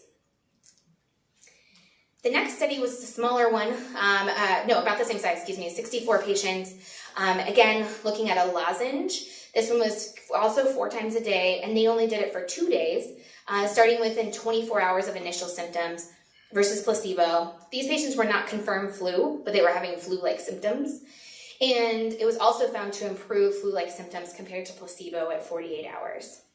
Elderberry is not recommended in any of the guidelines, but I just wanted to talk about those 2 studies. As far as safety data, while echinacea is often used for 10 days, but has been studied up to 6 months, that's not the case with elderberry. Elderberry has safety data for about 5 days, with one study up to 15 days. As far as pediatrics, it's been studied in kids age 12 or older. And one thing I think is really important is that this medication is very unsafe raw. So you'll often see it as extracts. I know when I was in the pharmacy preparing for this that we have gummies of elderberry, but if you use the raw form of the roots or the leaves, it does contain a cyanide-producing chemical. So it should not be used raw. And while there are a couple of small preliminary studies looking at the common cold, it does not have sufficient data at this time to be recommended within the natural medicines database as far as sufficient data for the common cold.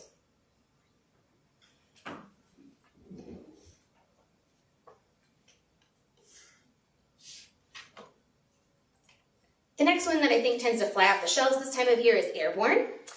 So I wanted to break down what is actually in this magical product that people really like. So it does have vitamin C, which we know does not, based on a couple slides ago, does not have much of an effect after symptoms have started. It also contains vitamins A and E, not sure. Zinc, maybe, depending on how much is in there, it doesn't say. Selenium, no idea. Echinacea, yes, great. And then ginger, who knows. So that's really the components of airborne, and people I know take it, like it's a miracle drug, and if it works for them, that's great. But I just wanted to break down the different things that are in this.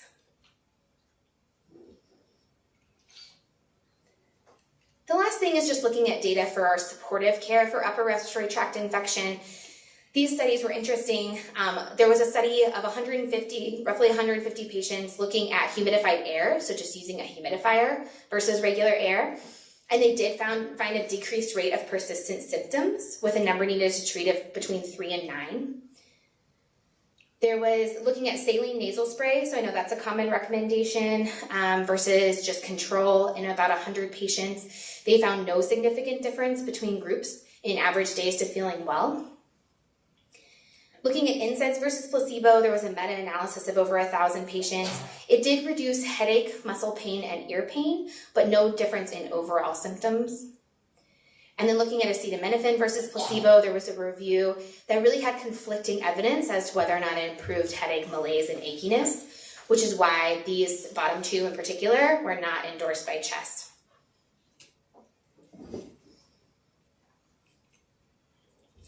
The last thing to talk about when it comes to upper respiratory tract infections is patient counseling. So CHEST recommends that to rest when needed, but healthy adults don't have to restrict their activity. Making sure to get adequate hydration and nutrition.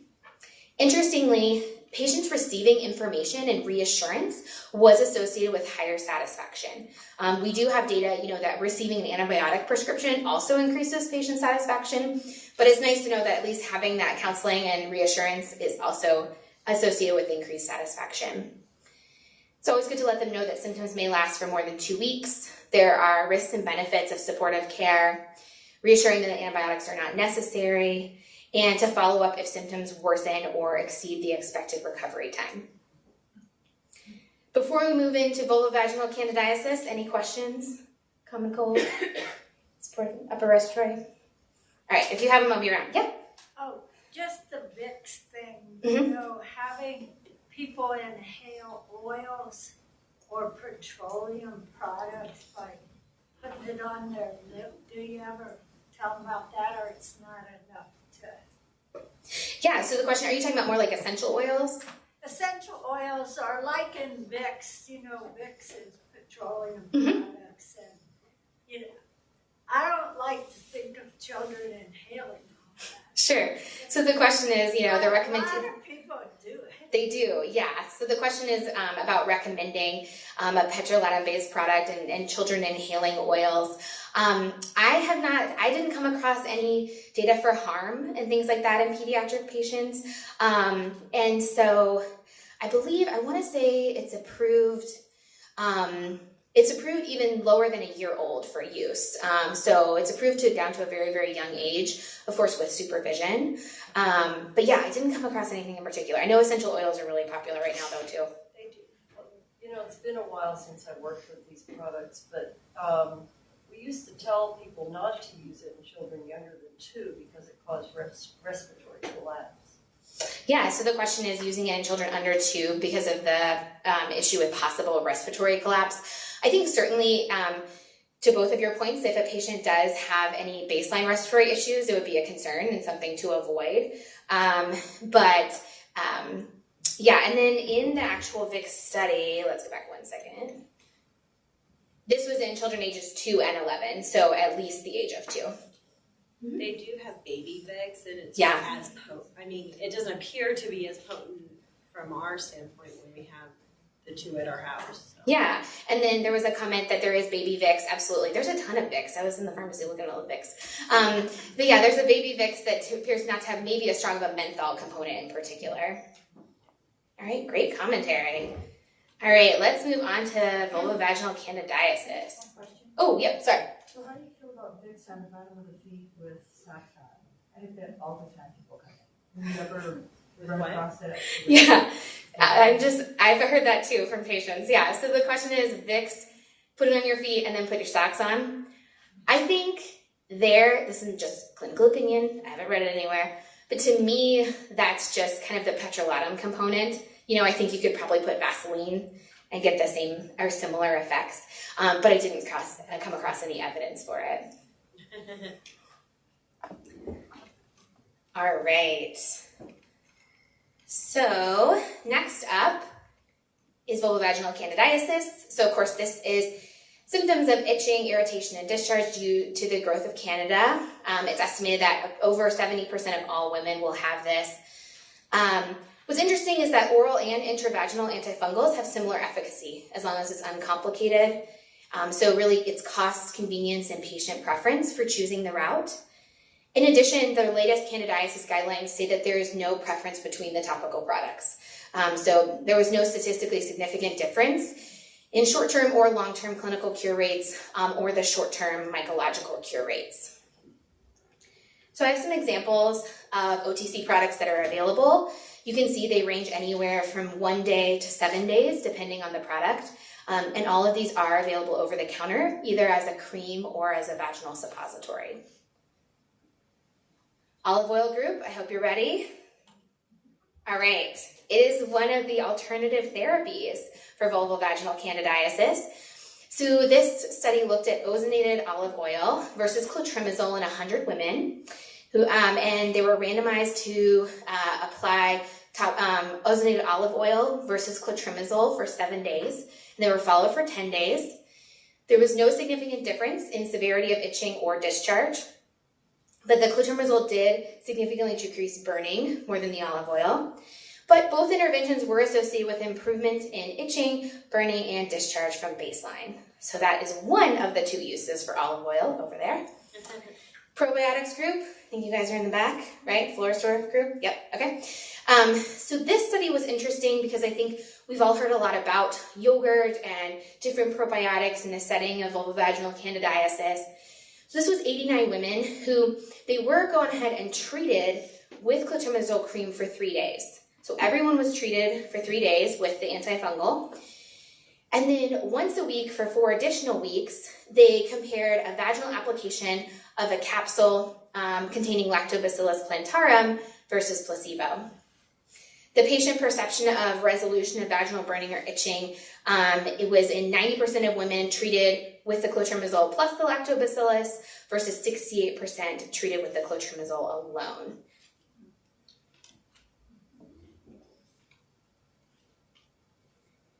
When it comes to patient counseling, there's really only a couple of things. The main one being that bedtime administration of any of these products tends to be the easiest.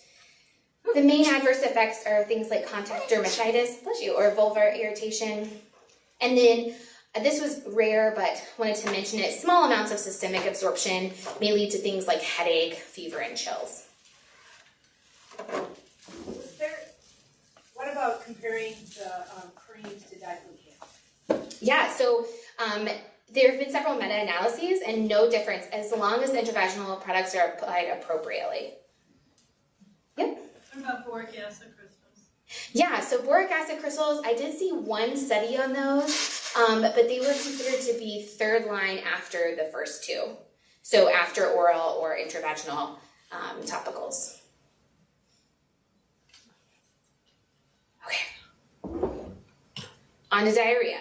So, acute infectious gastroenteritis affects a lot of people, over 1.5 million outpatient visits, typically caused by norovirus in this country, rotavirus in many countries. Most cases do resolve within 2 weeks. So there were a couple different over-the-counter products, loperamide or Imodium, and then the American Gastroenterology Guidelines actually also recommend loperamide multi-symptom relief. This is loperamide plus simethicone. So it's really just going to help with that bloating and gas that goes along with it. The initial dose is usually less than or equal to 4 milligrams, then 2 milligrams after each unformed stool, up to a maximum of 8 milligrams. When looking at these compared to placebo, it decreased the number of liquid bowel movements or the time to cessation of diarrhea by about 1 day compared to placebo. And loperamide, or the multi-symptom, does appear to be more effective and to be more rapidly effective than Pepto-Bismol for reducing symptoms. But somebody had the question earlier in the travel one. So the contraindications for loperamide's use in the setting of infectious diarrhea would be bloody stool, fever, or abdominal pain, which could indicate that something else is going on. While loperamide is recommended in adults, it's not generally recommended for children. You could consider it after adequate hydration, but most of the recommendations are in adults.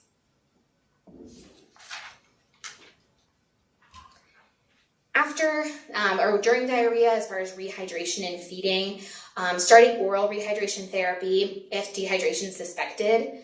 In healthy adults, things like water, juice, sports drinks like Gatorade, and crackers tend to be sufficient. You can certainly consider commercially available solutions like Pedialyte.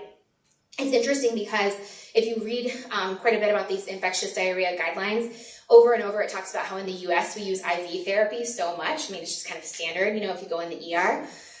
But really, in most places, oral rehydration does just fine. After dehydration is addressed, you can go ahead and restart feeding ASAP.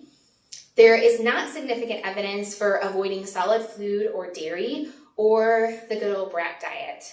They did not find sufficient evidence to support it. Probiotics group, this is your time to shine again. So probiotics were shown to reduce diarrhea duration. That was at least 4 days long in an analysis of 29 trials with a risk ratio of 0.41.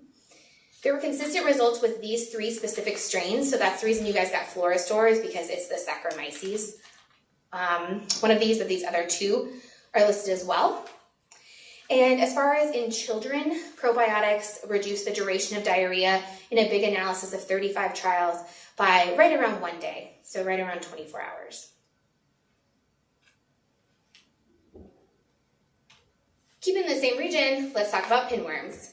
So, pinworms are a parasitic infestation with Enterobius formicularis, or the pinworm. It is the most common helminthic infection within the U.S., usually transmitted via the fecal-oral route, and in kids aged 5 to 10. The presentation is that patients are usually asymptomatic or have perianal pruritus. The treatment is over-the-counter. This is this Parentel Pamoate. You have a picture up in the corner. Typically, the dose is 11 mg per kg or a gram as a max, as a single dose, and then repeated in 2 weeks. The nice thing is the efficacy is close to 100%, so that's great. Adverse effects, again, tends to be pretty well tolerated, but things to think about are anorexia, nausea, vomiting, abdominal cramps, diarrhea, and then a very transient increase in LFTs. I would not recommend reading a lot about patient counseling for enterobiasis unless you just really like it. So patient counseling points, hand hygiene, of course, keeping fingernails short and avoiding nail biting, avoid scratching the perianal area even though it can have a lot of itching. They recommend a morning shower. The reason for that is so that all the eggs that have collected overnight can be rinsed. And they recommend a shower instead of a bath because otherwise all the eggs will just be sitting in the bath water. So morning shower with a change of underwear is recommended, and then of course frequent changing of towels and bedding.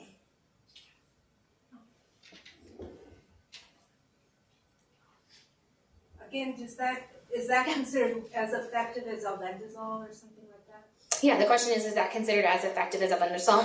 Yep. Yeah, it has almost 100% efficacy. It's pretty impressive, especially if patients can comply with the 2 doses. We're going to talk about all the tinnias. So some tinnia tips, because these things kept coming up over and over, so I didn't want to repeat them on every single slide. But tinnia is usually caused by dermatophytes, often trichophyton. Up to 20% of the world's population does have tinea corporis, so of the body, or crurus of the groin. Interestingly, capitis should not be treated with topicals alone, but we are going to talk about the shampoos that can be used as adjunct therapy with the oral prescription therapy. Overall, the butenafine and terbinafine are preferred over clotrimazole or miconazole because in multiple studies they've shown to have improved efficacy at a similar cost. As we know, tinea infections in one area can often spread to others, so if someone has athlete's foot, it may become jock itch. And in general, nystatin, whether powder or any other version, is ineffective against the dermatophytes that cause these tinea infections. So tinea capitis is of the scalp, and it has the pruritic scaling areas of hair loss. It's usually from direct contact with someone who has it, whether that be a human or an animal. It's usually in kids, and by using an adjunct, again, it's not topical alone like the rest of them we're going to talk about, but by using an adjunct shampoo, it may help decrease the spores and may shorten the duration of infection. So there are several here that are available over the counter. Selenium sulfide, which is Selsun Blue or Head & Shoulders Clinical. The Nizoral shampoo or just regular Head & Shoulders can be used. And what's nice is that, often this tinea capitis becomes a family issue. And so if you're concerned that maybe one child has it, the other kids can go ahead and other family members can safely use these shampoos. And so the recommendation is just to apply it for 5 minutes twice a week as part of the treatment for tinea capitis. Some patient counseling in this area is to avoid sharing hair care tools and headwear. So for little kids, this is often things like helmets, not sharing pillowcases, washing bedding and towels frequently, and then if possible, furniture that's been in contact with the individual or pet should be washed. Kittens or puppies are often reservoirs for infection, so if there's a new tinea outbreak within a family, you can have the pet evaluated as well, as they may have signs or they may be asymptomatic carriers. And that's my dog, so you're welcome. Get a picture of him. He does not have tinea.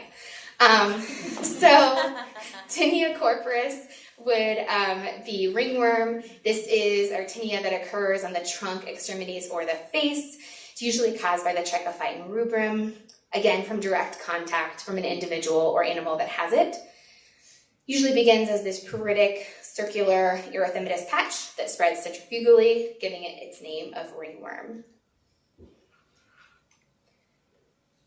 Topical agents are first line for ringworm, so applying it to the lesion and in the 2 centimeters surrounding the lesion, and then continuing it for 1 week after the lesion can no longer be seen. Lamisil group, this is your time to shine. It's somewhere over there, I think. So again, I have the terbinafine and the butanafine listed first, as they have been found to be more effective, and then the others listed below. In addition, by each one, there are some recommended durations, although of course that may be individualized patient to patient. The nice thing is that some patients have seen results after just 1 week of terbinafine use. And with all the tinnias, like we're going to talk about, a big thing is keeping the area very dry. When it comes to tinea cruris, it's more common in men than women. Predisposing factors are thigh like sweating, obesity, diabetes, and being immunocompromised. It also has this erythematous patch that usually starts on the proximal medial thigh. Recurrence is common, and the treatment options are similar to those of the tinea corporis or ringworm.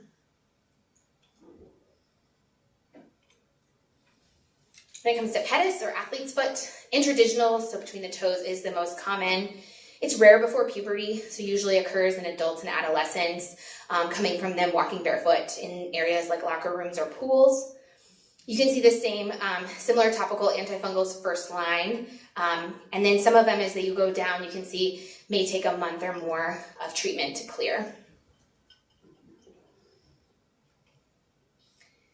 Tinea unguium or onychomycosis would be our fungal infection of the fingernails or toenails. Again, there are a lot worse pictures online, but you get the idea. It does affect toenails more often than fingernails because toenails grow more slowly. We keep them in dark, moist places, and so it tends to affect the toenails more often. It can lead to that discoloration, thickening, and separation from the nail bed. It only occurs in about 10% of the general population, but over the age of 70, the rates are as high as 50%. In patients with diabetes, they're 3 times at higher risk for getting onychomycosis. It also tends to be more common in smokers and those who use shared bathing facilities. I wanted to talk about this fungonail. Have you guys seen this on the OTC shelf? It's everywhere on the OTC shelves. It was one of the only ones I could find in the OTC section. So this one is interesting. This is undescalinic acid, 25%, And the directions on this product say to apply it twice daily for 4 weeks. But in looking into it further, the undeclinic acid is approved for Tinea pedis and Tinea cruris, but it's actually been found to be less effective for nails. So really, when it comes to onychomycosis, your prescription options are better than your OTC. So if your patients are seeking this out, efficacy ranges somewhere between 35 and 50%, but efficacy goes down the more severe the infection is.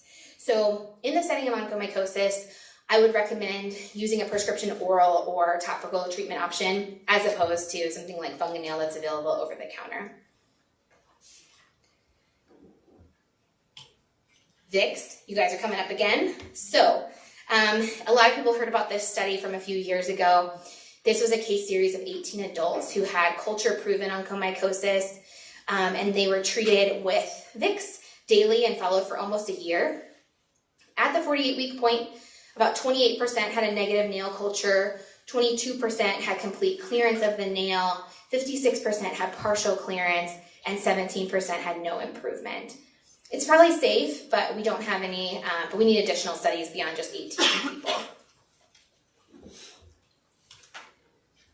When it comes to the tinnias, patient counseling is about applying the drug to the lesion and around the lesion, continuing for 1 week after the lesion disappears. A big thing, of course, with any of these is keeping the area dry. So when it comes to pedis, using drying foot powders, treating shoes with powder, and avoiding tight-fitting footwear. When it comes to cruris, using drying powders, avoiding tight-fitting clothing, and using an underwear that's made from something other than cotton.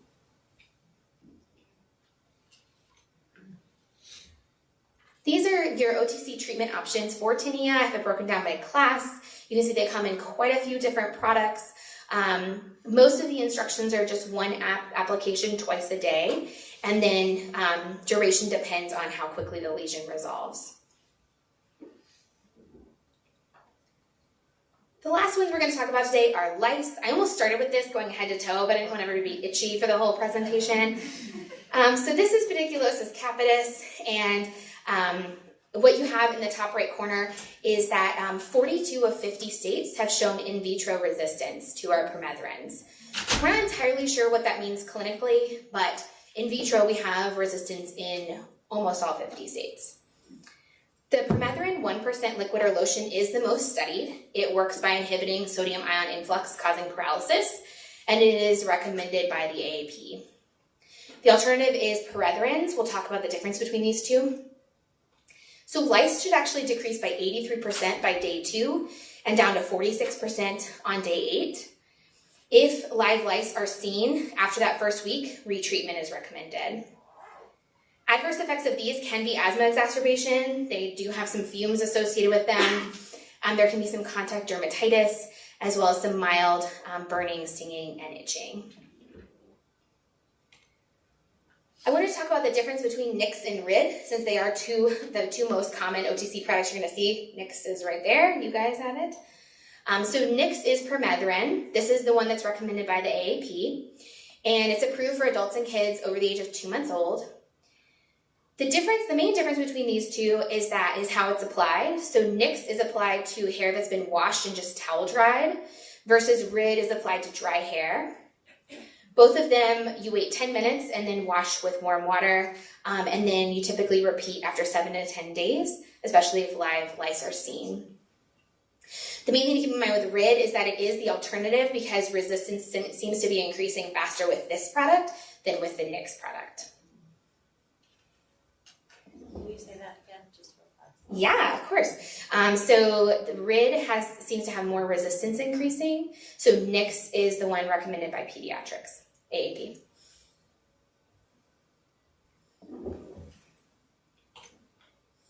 Lots of patient counseling around lice. So in patients with a ragweed allergy, it may be triggered by these products because of the potential for asthmatic episodes.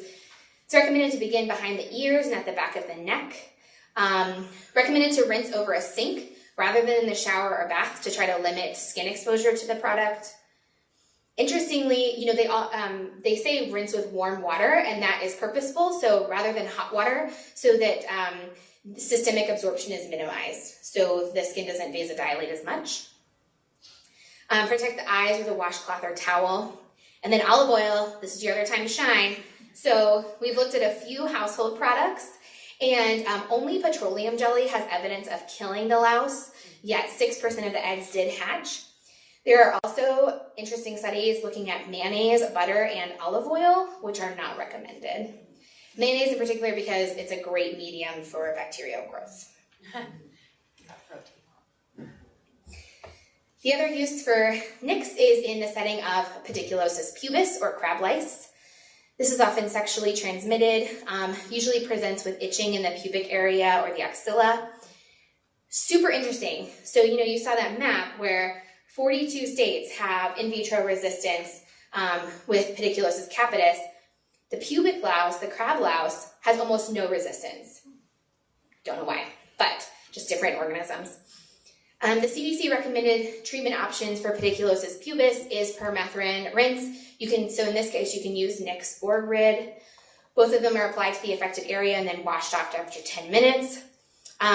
Patients, it's recommended to reevaluate after 10 days, but if these patients are not able to follow up, it's just recommended for them to reapply after 10 days.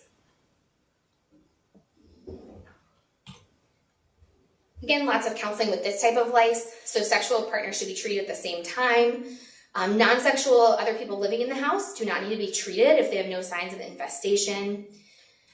Try to have the skin be cool and dry, again, trying to avoid that vasodilation and systemic absorption. It should be applied to the affected areas. This can be the pubic and perianal areas, the thighs, the trunk, and the axilla. Nits can be removed with a variety of things.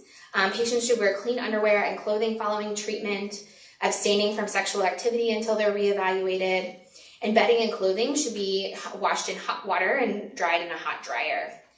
For those of you that work in a hospital, if we see lice anywhere, we're going to bag everything. So if items can't be cleaned, they should be bagged for at least 72 hours. Crawling lice do tend to die within 48 hours after removal from the host. And if items can be kept for 14 days in a bag, it eliminates the possibility of reinfestation. So with that, just a summary of all the things we talked about today. CHEST does recommend against any OTC cough and cold medicines, combinations, or NSAIDs for cough due to upper respiratory tract infection. Oral and intravaginal antifungals have similar efficacy in uncomplicated vaginal candidiasis. For pinworms, it's just a parenteral pamoate single dose repeated in 2 weeks. For tinea infections, topical butanafine and terbinafine are preferred over the azoles. And in lice of either type, permethrin is preferred. With that, thank you for your attention at the end of the day. If you have any questions, feel free to come on up. Thank you, guys.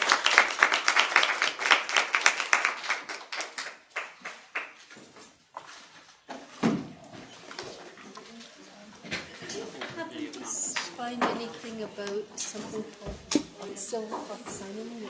Yeah, for cold, right? I carry them.